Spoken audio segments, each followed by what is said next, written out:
사랑하는 여러분, 우리는 계속하여 신약성경 로마서의 말씀으로 복음과 믿음이라는 주제로 하나님의 말씀을 배우고 있습니다.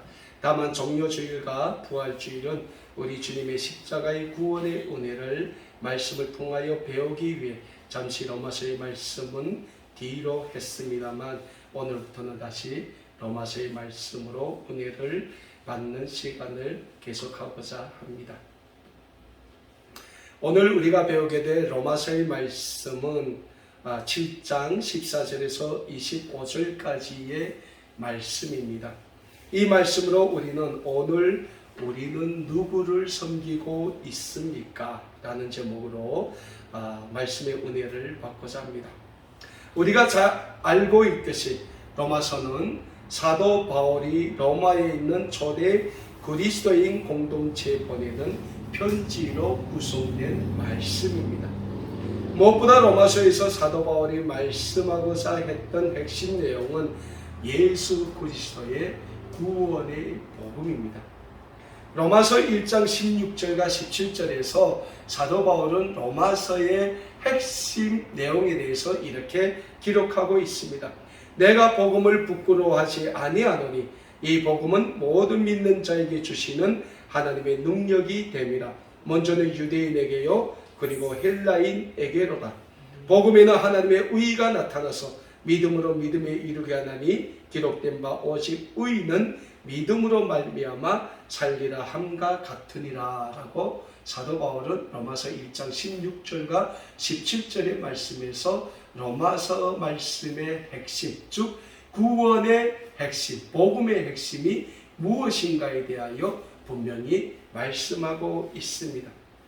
사랑하는 여러분, 로마서를 비롯하여 성경에 기록된 말씀의 핵심의 주제는 다름 아닌 예수 그리스도입니다. 성경은 예수 그리스도만이 우리 온 인류 구원의 소망이 되시며 인류 구원의 증거자이심을 증명하는 하나님의 말씀입니다. 그래서 구약 성경을 기록한 수많은 하나님의 사람들, 하나님의 선지자들은 죄인된 인류 구원을 위하여 하나님이 보내주실 구원의 메시아에 대하여 예언적 선언으로 말씀을 기록했으며, 신약성경을 기록한 예수님의 제자들과 사도들은 하나님이 보내신 예수 그리스도야말로 온 인류 구원의 증거자가 되시며 인류 구원의 소망이 되시는 위대한 구원의 메시아, 구원의 주님이심을 증언하고 있는 것입니다. 그런 영적인 의미에서 오늘 우리가 배우고 있는 로마서도 사도 바울이 로마에 있는 초대 그리스도인 공동체 안에서 벌어지고 있는 크고 작은 복음의 갈등에 대해 듣고 유대인에게나 헬라인에게나 또는 모든 인류에게 있어서 오직 예수 그리스도만이 구원의 소망이 되시고 구원의 증거자가 되심을 체계적으로 가르치고 있는 책이라고 할 수 있는 것입니다. 무엇보다 사도 바울이 로마서에서 가르치고자 했던 말씀은 예수 그리스도보다 구약의 율법이나 구약의 할례와 같은 종교적 의식을 더 기중히 여겼던 유대인 출신의 그리스도인들에게와 예수 그리스도에 대한 절대적인 믿음이 로마의 박해하에서 흔들리고 있었던 이방인 출신의 그리스도인들에게 예수 그리스도는 구약의 율법이나 구약의 할례와 같은 의식을 십자가에서 완성시키신 위대한 구원의 주님이 되신과 함께 로마의 박해하에서도 변함없이 예수 그리스도의 십자가만 바라보며 환난을 이겨나갈 때 하나님이 예수 그리스도를 통하여 주시는 영생의 선물을 받게 됨을 증거하고 있는데 힘쓰고 있다고 할 수 있겠습니다.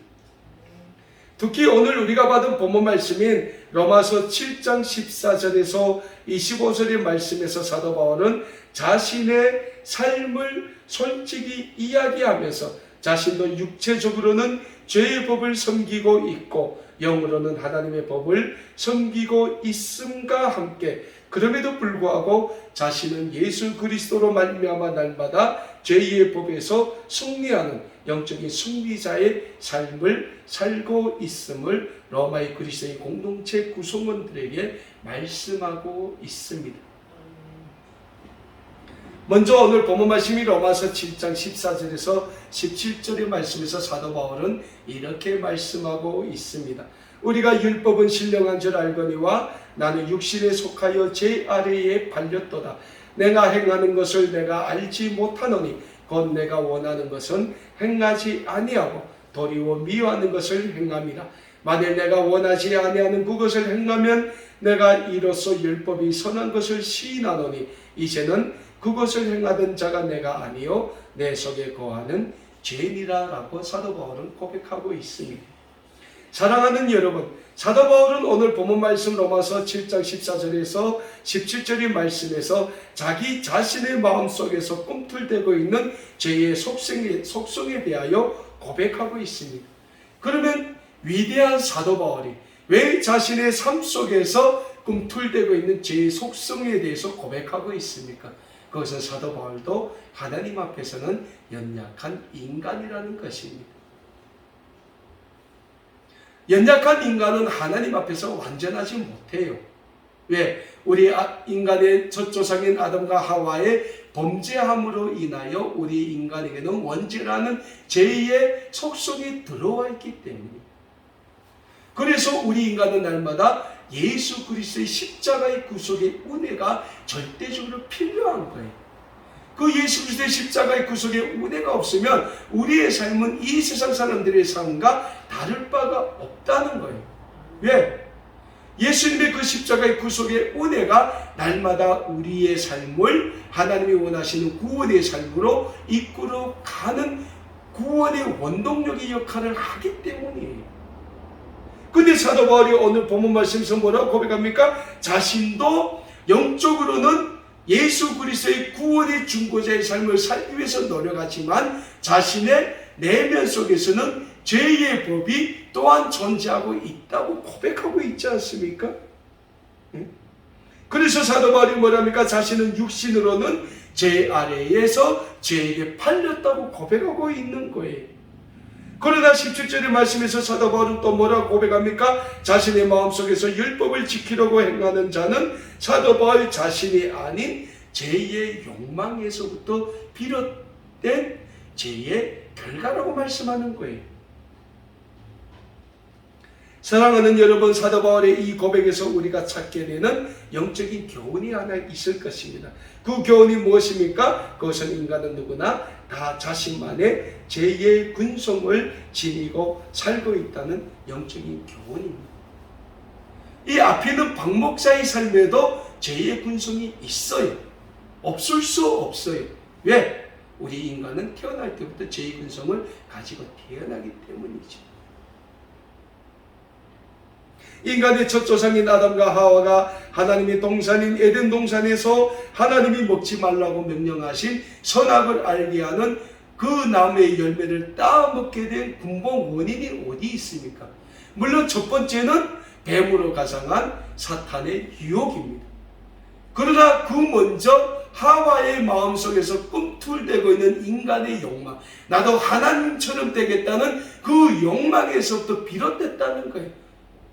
그래서 뱀으로 가져간 마귀 사탄이 아니다, 그 열매를 따먹는 날에는 너희 눈이 밝아져서 너희가 하나님같이 된다는 걸 하나님이 알기 때문에 너희 보고 그 선악을 알게 하는 나무의 열매를 따먹지 말라고 한 거다니까.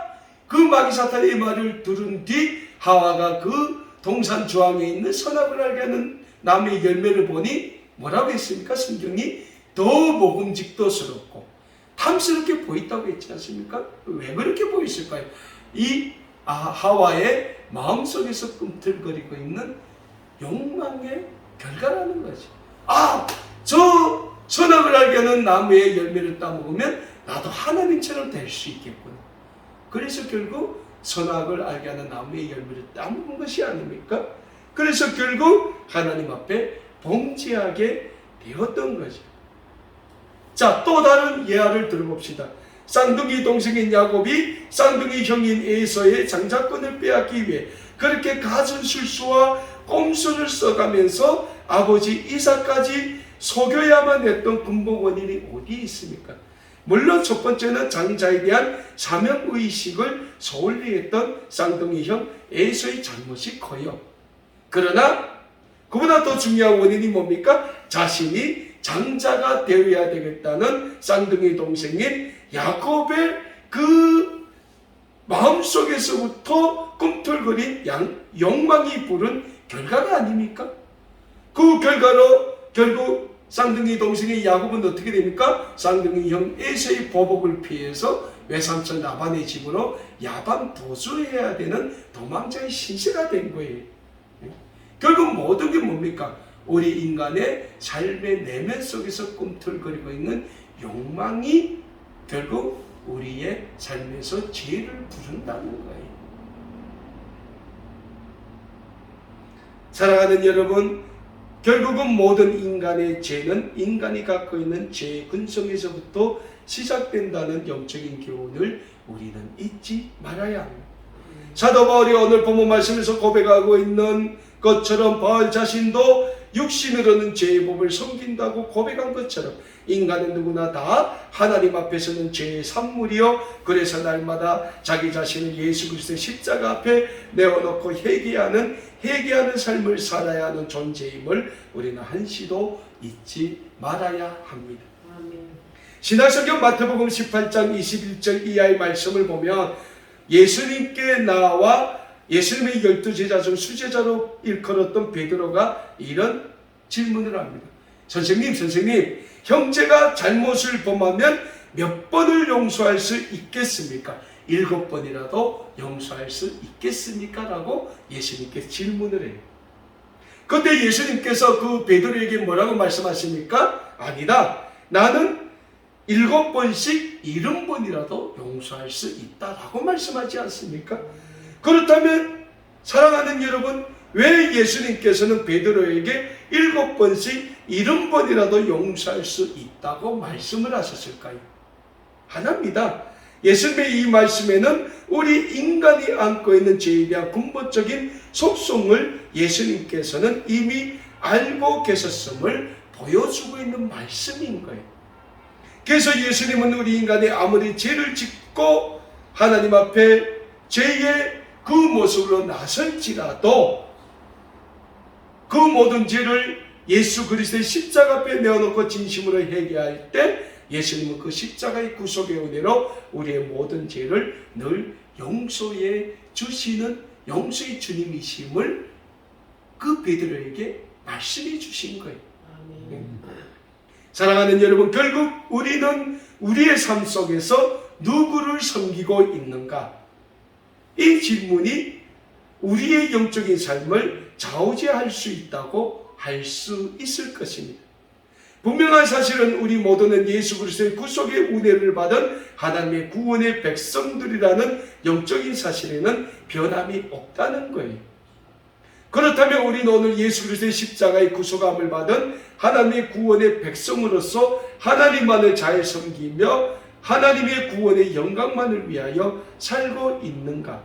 라는 영적인 질문 앞에 우리는 대답을 해야 합니다.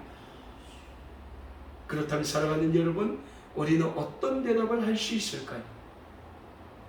오늘 본문 말씀이 로마서 7장 18절에서 23절까지의 말씀에서 사도 바울은 또 이런 고백을 하고 있습니다. 내 속, 곧 내 육신에 선한 것이 거하지 아니하는 줄을 아노니 원함은 내게 있으나 선을 행하는 것은 없다고 해요. 내가 원하는 바 선을 행하지 아니하고 도리어 원하지 아니하는 바 악을 행하는도다. 만일 내가 원하지 아니하는 그것을 하면 이를 행하는 자는 내가 아니요 내 속에 거하는 죄니라. 그러므로 내가 한 법을 깨달았노니 그 선을 행하기 원하는 나에게 악이 함께 있는 것이로다. 내 속사람으로는 하나님이 벌벌 즐거워하되 내 지체 속에서 한 다른 법이 내 마음에 법과 싸워 내 지체 속에 있는 죄의 법으로 나를 사로잡는 것을 본다고 사도 바울이 고백하고 있어요. 사도 바울은 오늘 본문 말씀에서 자신의 삶을 돌아보니 자신의 삶이 영적으로는 하나님의 법을 사랑하는 삶을 삶에도 불구하고 자신의 삶 속에는 육신의 법인 죄와 하나님의 법인 생명의 법이 영적으로 싸우고 있다고 우리에게 고백하고 있습니다. 저는 오늘 본문 말씀을 준비하면서 이 말씀을 제가 묵상하면서 정말 사도 바울도 정말 마음속에 큰 고뇌가 있었구나. 왜요? 사도 바울하면 우리가 정말 위대한 예수 그리스도의 사도라고 하지 않습니까? 네? 이 땅에 예수 그리스도의 그 초대교회 수많이 세운 사람이 누구의? 사도 바울이에요. 근데 그 사도 바울도 자기의 그 삶 속에서 죄의 법과 하나님의 법이 날마다 싸운다고 고백합니다. 네? 무엇입니까? 우리 인간은 누구나 하나님의 뜻대로 살고자 노력함에도 불구하고 죄의 법이 우리의 그 하나님의 법을 사로잡고 있음을 우리는 늘 우리의 삶에서 느끼곤 한다는 거예요. 체험하고 있다는 거예요. 그 사도 바울이 그렇게 고백하고 있지 않습니까? 네? 우리의 삶을 한번 돌아봅시다. 우리는 늘 하나님의 말씀의 뜻대로 살고자 노력하고 있음에도 불구하고 인간의 욕망과 인간의 욕심으로 인하여 하나님의 말씀에서 자꾸 멀어져가고 있다는 거예요. 그래서 우리는 이 세상에서 하나님의 거룩한 구원의 백성에도 불구하고 우리 삶은 어떤 삶입니까? 육신의 삶, 인간의 욕구를 채우기 위한 그러한 삶을 우리가 살고 있다는 거예요. 사람들이 삶에서 제일 좋아하는 게 뭔지 압니까? 돈이에요. 돈을 참 좋아해. 밥 먹사도 돈은 싫지 않더라고. 근데 성경에서 뭐라고 합니까? 돈은 일만하게 뿌리라고 했어요. 뭡니까? 돈보다 하나님을 먼저 사랑해야 되는 거예요. 근데 우리는 돈이 앞에 보이면 하나님은 없어지는 거예요. 왜? 내 마음에 육신의 법이 우리를 사로잡는다는 거예요. 근데 성경은 우리에게 뭐라고 합니까? 그 돈을 주시는 분, 재물의 축복을 주시는 분이 누구라고 합니까? 하나님이라는 거예요. 많은 경우 우리는 우리가 원하는 우리의 삶에 필요한 그 축복을 하나님으로부터 받을 생각보다는 이 세상으로부터 취할 생각을 먼저 해요. 예. 하나님이 안 보이는 거예요. 그 다음부터는 오직 우리 육신의 눈으로 이 세상을 바라보는 거예요. 예? 사람들이 왜 은행 지나갈 때마다 은행을 한번 이렇게 보고 갑니까? 은행이 있기 때문에. 거기에 돈이 있기 때문에. 그 사람들은 흔히 많은 경우 은행을 지나가도 은행 간판 보면 한번 보고 가는 거예요. 근데 반대로 지나가다 교회 간판 보면 안 봐요? 그냥 가요? 응? 왜? 교회는 아무것도 없다는 거죠. 교회는 돈을 갖다 써야 되잖아요. 그래서 많은 경우 이 세상 사람들이 은행 지나갈 때 은행 간판을 한번 보고 지나가도 교회 간판 보고는 교회 간판을 보지 않는다. 그냥 지나간다는 거예요. 응? 왜? 우리의 육신의 삶 속에 하나님의 생명의 법과 육신이 주는 죄악의 법이 계속 날마다 싸우고 있다는 거예요. 근데 중요한 건 뭡니까? 그 영적인 싸움에서 누가 승리해야 됩니까? 하나님의 생명의 법이 승리해야 된다는 거예요. 이런 쪽은 우리가 알고 있어요. 근데 삶에서는 우리가 그걸 실천하려고 노력하지 않는 거예요. 왜? 그냥 맡기는 거예요. 하나님이 이기든 세상이 이기든 나는 이기는 쪽을 따라가겠다 하고 가는 거예요. 왜? 거기 편하니까. 근데 사랑하는 여러분, 그 순간은 편할 거예요. 그 순간은 편할 거예요. 근데 언젠가 우리가 이 세상에서 삶을 마감하고 예수 그리스도의 십자가 앞에 나설 때, 선과 악에 대해서 하나님 앞으로부터 심판을 받을 때, 그때는 그에 대해서 하나님은 철저하게 심판을 하신다는 거예요. 구약성경 창세기 13장을 보면 아브라함과 아브라함의 조카 롯의 이야기가 나옵니다. 그런데 아브라함도 양과 염소, 소떼를 비롯한 가축이 많고 아브라함의 조카 롯도 그렇게 많았다는 거예요. 그러니까 아브라함의 일꾼들하고 롯의 일꾼들이 계속 이 가축을 먹일 방목지와 우물을 가지고 싸웠다는 거예요. 그래서 하루는 아브라함이 기도하는 가운데 이리서는 안 되겠다. 그리고 롯을 데리고 어딘가 가요. 그 강렬한 그 지대가 보이는 거기에 서서 아브라함이 롯에게 이런 얘기를 하지 않습니까? 야, 너네도 가축이 많고 나도 많고 그래서 너네 일꾼과 우리 일꾼이 자꾸 싸우는데 그러지 말고 자, 이 앞에 넓은 땅이 있으니 내가 정하라. 내가 좌로 가겠다면 나는 우로 갈 거고 내가 우로 가겠다면 나는 좌로 갈 게다. 그래서 롯이 보니까 어디를 선택했습니까? 푸른 초장이 많고 물이 많은 요단 지역을 선택했어요. 롯은 요단을 선택해서 좌로 갔어요. 그래서 롯이 자기 가축과 일꾼들 다 데리고 요단 지역으로 가자 아브라함은 어디로 갔어요? 그 반대쪽의 우쪽인 가나안 지역으로 갔다는 거예요. 근데 롯이 선택한 그 요단 지역은 결국 어떤 지역이에요? 너무 사람이 살기에 풍요했기 때문에 죄가 득세인 곳이라는 거예요. 악의 곳이죠. 그래서 결국 그 요단 지역에 있었던 소돔과 고모라는 하나님의 심판을 받게 되죠. 불의 심판을 받게 됩니다. 전도사님 효원이 왔어요. 우리 효원이 들어갔어요. 심판을 받게 됐다는 거죠. 결국은 롯이 그 요단 지역을 선택할 때 무슨 눈으로 선택했습니까? 인간의 눈으로 요단을 선택했다는 거예요. 근데 아브라함은 어떤 눈으로 선택했습니까? 하나님의 눈으로, 하나님의 관점으로 선택을 했다는 거예요. 자, 우리의 삶에서 가장 중요한 게 뭡니까? 우리가 늘 우리의 삶에서 우리가 선택해야 될 때가 있어요. 선택해야 될 때. 그 선택해야 될 때 우리가 어떤 관점에서 선택을 해야 되냐? 하나님의 관점에서 선택을 해야 되냐? 인간의 관점에서 선택을 해야 되냐? 여기에서 우리의 삶이 갈린다는 거예요. 근데 중요한 건 우리가 살고 있는 이 세상에서 우리는 늘 하나님의 영광을 위한 삶을 선택해야 함에도 불구하고 우리는 이 세상의 삶을 선택하는 경우가 너무 많다는 거예요. 왜서요?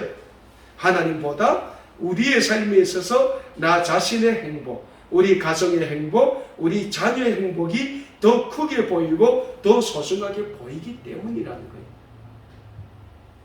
그래서 우리는 우리의 온 마음과 뜻과 정성을 다하여 우리 하나님만을 섬겨야 한다는 영적인 진리를 늘 배우고 듣고 세우고 새기고 있음에도 불구하고 우리 육신의 깊은 곳에 자리 잡고 있는 육신의 정욕과 육신의 안목과 육신의 자랑으로 인해 하나님보다 나 자신을 더 사랑하고 섬기고 있다는 거예요. 신약성경 요한일서 2장 15절에서 17절의 말씀에서 사도 요한은 우리에게 이런 교훈의 말씀을 주고 있습니다. 이 세상이나 세상에 있는 것들을 사랑하지 말라. 누구든지 세상을 사랑하면 아버지의 사랑이 그 안에 있지 아니하니 이는 세상에 있는 모든 것이 육신의 정욕과 안목의 정욕과 이생의 자랑이니 다 아버지께로부터 온 것이 아니요 세상으로부터 온 것이라. 이 세상도 그 정욕도 지나가되 오직 하나님의 뜻을 행하는 자는 영원히 거하느니라 라고 말씀하고 있어요. 뭡니까? 이 세상의 삶은 잠시 잠깐이라는 거예요.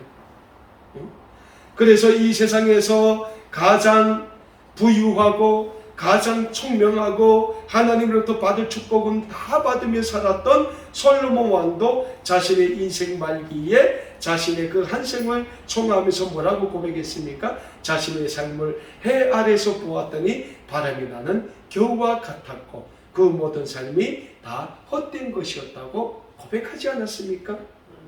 어디 그뿐입니까? 30세의 나이에 전 세계로 호령했던 알렉산더 대왕도 30대 나이에 허무하게 죽었어요. 한순간에 사람이 죽는 거예요. 네? 자신의 무병장수를 위해 그 무병장수의 약초를 구하려고 그렇게 애썼던 중국의 진시황도 결국은 죽었다는 거예요. 북한에서 영원히 태양이라고 죽지 않는다고 떠들어댔던 김일성도 죽었고 김정일도 죽었다는 거예요. 결국은 뭡니까? 인간이 한 번 죽는 것은 인생의 이치라는 거예요. 그렇다면 사랑하는 여러분, 우리는 우리의 삶의 중심을 어디에 두고 살아야 하겠습니까? 나 자신의 생애 이치도 결정짓지 못하는 연약한 우리 자신에게 두고 살아야 하는 인생의 중심은 어디에 있습니까? 중요한 것은 우리에게 영원한 생명을 주시는 우리 하나님께 우리의 삶의 중심을 두고 살아야 한다는 영적인 진리를 우리는 잊지 말아야 합니다. 분명한 영적인 진리는 우리에게 영생의 삶을 주시기를 기뻐하시는 우리 하나님께 우리의 모든 삶의 중심을 두고 살기에 힘써야 한다는 이 영적인 진리를 우리는 늘 우리의 삶에 새기고 살기에 힘써야 한다는 거예요. 물론 우리가 하나님의 말씀의 뜻대로 산다는 것이 그렇게 쉬운 일은 아닐 겁니다. 그러나 우리 자신이 우리의 행복만을 위해 살려고 애를 쓰는 것에 반만큼이라도 하나님의 영광을 위해 살려고 애쓴다면 하나님은 우리를 통해 크신 하나님의 구원의 역사와 회복의 역사, 부흥의 역사를 이루어 가실 줄 믿습니다. 다른 게 없어요, 여러분. 우리가 하나님께 얼만큼 우리의 삶을 드리는가에 따라서 하나님은 우리의 삶을 결정해 주신다는 거예요. 여러분, 이 세상을 살면서 30배의 축복을 받기를 원합니까? 60배의 축복을 받기를 원합니까? 100배의 축복을 받기를 원합니까? 이름의 사람들은 다 100배의 축복이에요. 왜? 3개보다 6개 크거든. 6개보다는 10개가 크지 않아요? 그 인간의 이치라는 거예요. 근데 하나님이 우리에게 그렇게 축복해 주시겠다 하지 않아요. 근데 하나님은 조건이 있습니다.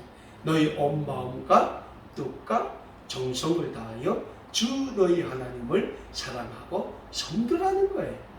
너네가 나를 얼마나 사랑하고 얼마나 섬기는 것만큼 하나님은 우리를 축복해 주시겠다는 거예요. 뭡니까? 하나님도 공짜로 없다는 거예요. 우리를 구원해 주시는 것은 하나님의 공짜예요.